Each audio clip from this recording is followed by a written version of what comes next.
This year, 2025, marks the 110th anniversary of the Armenian Genocide. Between the years of 1915 and 1917, also the time of the Great War, 1.5 million Armenians died as a result of the Ottoman Empire's cruelty and nationalistic interests. Not only was the aim of the genocide to protect the interests of the Ottoman Empire physically, but also to eradicate Christianity in the region. The Armenians, in their cultural lands, were sent on death marches throughout the mountainous Caucuses to the Syrian desert. Most did not last the journey, and if they did, were shot. Before these marches in 1914, the Ottoman government sent militia throughout their streets to weed out and massacre Armenians, especially in dense areas like Constantinople. During these massacres, the Armenians who narrowly escaped made their way to Greece, cultural Kurdistan, as well as others. This was the fate of my great-grandfather, a young Setrag Geragosian, who would later become Hadir Dogmus.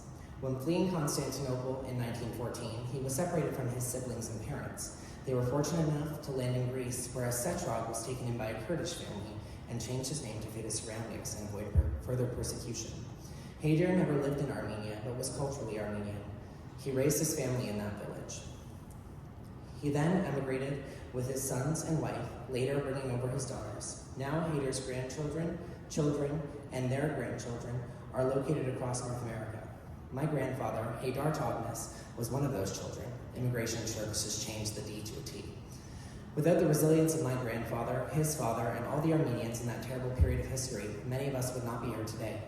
Krunk by Komita is translated directly to the crane, and is about the flight of the Armenians from their homeland during the genocide. Komita was one of Armenia's greatest minds and is a respected composer. He is buried in the Komitas Pantheon alongside other famous Armenian artists, notably Aram Khachaturian, who you would know for his saber dance, very famous piece of classical music. I'm honored to perform this piece with great reverence and sadness for the past.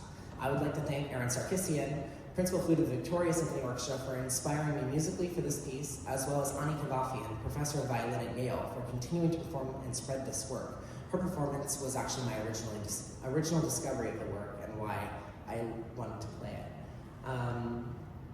We must do our part in remembering this genocide, as it is still denied by some of the greatest national powers in the world. And I ask that once this piece is ended, to hold your applause for a moment of silence. This is Krunk.